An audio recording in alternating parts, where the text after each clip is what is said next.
And we are going to finish chapter 12 of The Hobbit now. The afternoon was turning into evening when he came out again and stumbled and fell in a faint on the doorstep. The dwarfs revived him and doctored his scorches as well as they could, but it was a long time before the hair on the back of his head and his heels grew properly again. It had all been singed and frizzled right down to the skin. In the meanwhile, his friends did their best to cheer him up, and they were eager for his story, especially wanting to know why the dragon had made such an awful noise and how Bilbo had escaped. But the hobbit was worried and uncomfortable, and they had difficulty in getting anything out of him. On thinking things over, he was now regretting some of the things he had said to the dragon, and was not eager to repeat them. The old thrush was sitting on a rock nearby with his head cocked on one side, listening to all that was said. It shows what an ill temper Bilbo was in. He picked up a stone and threw it at the thrush, which merely fluttered aside and came back. "Drat the bird," said Bilbo crossly. "I believe he is listening, and I don't like the look of him." "Leave him alone," said Thorin. "The thrushes are good and friendly. This is a very old bird indeed, and is maybe the last left of the ancient breed that used to live about here, tamed to the hands of my father and grandfather. They were a long-lived and magical race, and this might even be one of those that are alive then, a couple of 100 years or more ago. The men of Dale used to have the trick of understanding their language, and used them for messengers to fly to the men of the lake and elsewhere." "Well, he'll have news to take to Lake Town all right, if that is what he's after," said Bilbo. Though I don't suppose there are any people left there that might trouble with thrush language." "Why, what has happened?" cried the dwarfs. "Do get on with your tale." So Bilbo told them all he could remember, and he confessed that he had a nasty feeling that the dragon guessed too much from his riddles, and added to the camps and the ponies. "I am sure he knows we came from Lake Town, and had help from there.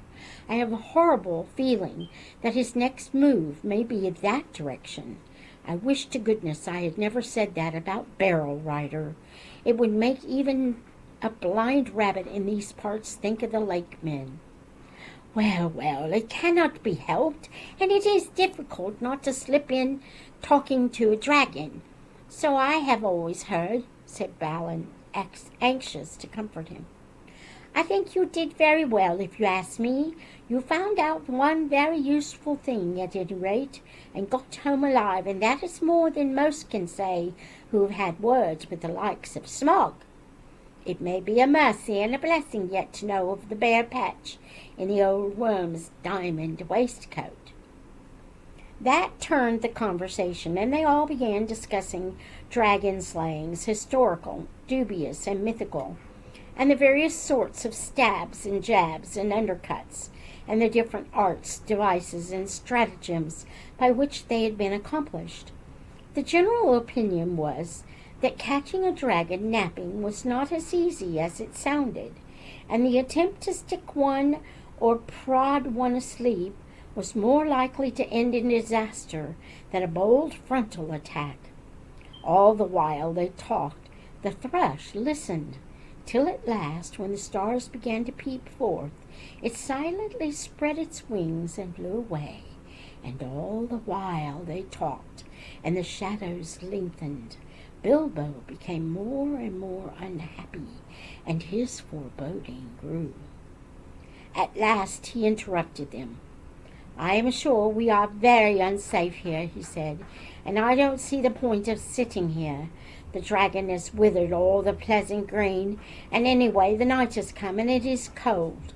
But I feel it in my bones that this place will be attacked again. Smaug knows now how I came down to his hall, and you can trust him to guess where the other end of the tunnel is.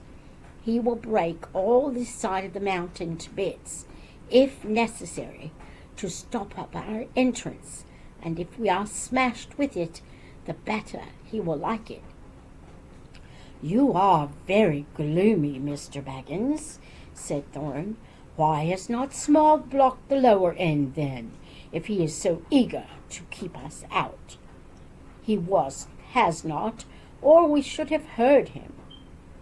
I don't know, because at first he wanted to try and lure me in again, I suppose, and now, perhaps, he is waiting till after tonight's hunt, or because he does not want to damage his bedroom if he can help it.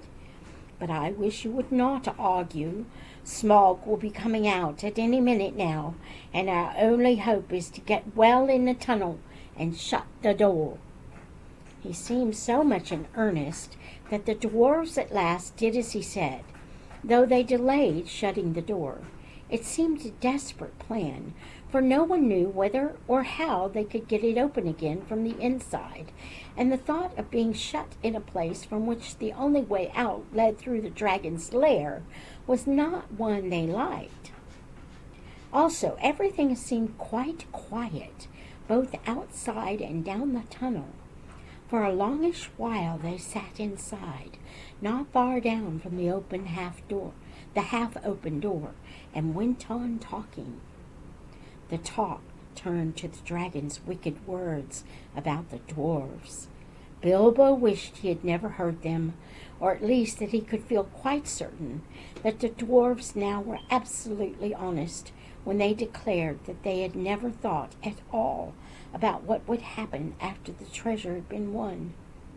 "We knew it would be a desperate venture," said Thorin, "and we know that still, and I still think that when we have won it, will be time enough to think about what to do about it. As for your share, Mr. Baggins, I assure you, we are more than grateful, and you shall choose your own 14th as soon as we have anything to divide. I am sorry if you are worried about transport, and I admit the difficulties are great. The lands have not become less wild with the passing of time, rather the reverse, but we will do whatever we can for you, and take our share of the cost when the time comes. Believe me or not, as you like." From that, the talk turned to the great hoard itself, and to the things that Thorin and Balin remembered. They wondered if they were still lying there unharmed in the hall below.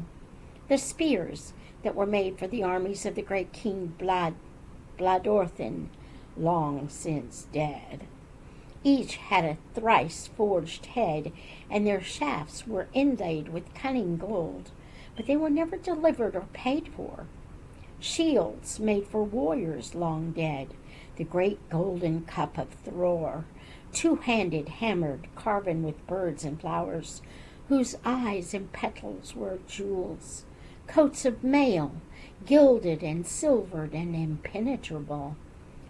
The necklace of Girion, Lord of Dale, made of 500 emeralds green as grass, which he gave for the arming of his eldest son, in a coat of dwarf-linked rings, the like of which had never been made before, for it was wrought pure silver, to the power and strength of triple steel. But fairest of all was the great white gem, which the dwarves had found beneath the roots of the mountain, the heart of the mountain, the Arkenstone of Thrain. "The Arkenstone, the Arkenstone," murmured Thorin in the dark, half dreaming with his chin upon his knees. It was like a globe with 1,000 facets. It shone like silver in the firelight, like water in the sun, like snow under the stars, like rain upon the moon. But the enchanted desire of the horde had fallen from Bilbo. All through their talk he was only half listening to them. He sat nearest to the door, with one ear cocked for any beginnings of a sound without. His other was alert for echoes, beyond the murmur of the dwarves, for any whisper of a movement from far below. Darkness grew deeper, and he grew ever more uneasy. "Shut the door," he begged them. "I fear that dragon in my marrow. I like this silence far less than the uproar of last night. Shut the door before it's too late." Something in his voice gave the dwarves an uncomfortable feeling. Slowly Thorin shook off his dreams, and getting up he kicked away the stone that wedged the door. Then they thrust upon it, and it closed with a snap and a clang. No trace of a keyhole was there, left on the inside. They were shut in the mountain. And not a moment too soon. They had hardly gone any distance down the tunnel when a blow smote the side of the mountain like the crash of battering rams made of forest oaks and swung by giants. The rock boomed, the walls cracked, and stones fell from the roof on their heads. What would have happened if the door had still been open? I don't like to think. They fled further down the tunnel, glad to be still alive, while behind them, outside, they heard the roar and rumble of Smaug's fury. He was breaking rocks to pieces, smashing wall and cliff with the lashings of his huge tail, till their little lofty camping ground, the scorched grass, the thresher's stone, the snail-covered walls, the narrow ledge, all disappeared in a jumble of smithereens, and an avalanche of splintered stones fell over the cliff into the valley below. Smaug had left his lair in silent stealth, quietly soared into the air, and then floated heavy and slow in the dark like a monstrous crow down the wind toward the west of the mountain, in the hopes of catching unawares something or somebody there, and of spying the outlet to the passage which the thief had used. This was the outburst of his wrath, when he could find nobody and see nothing, even where he guessed the outlet must actually be. After he'd left off his rage in this way, he felt better, and he thought in his heart that he would not be troubled again from that direction. In the meanwhile, he had further vengeance to take. "Barrel rider," he snorted, "your feet came from the waterside, and up the water you came without a doubt. I don't know your smell, but if you're not one of those men of the lake, you had their help. They shall see me and remember who is the real king under the mountain." He rose in fire and went away south towards the running river. And that is the end of chapter 12. Until next time, may the Lord bless you and keep you.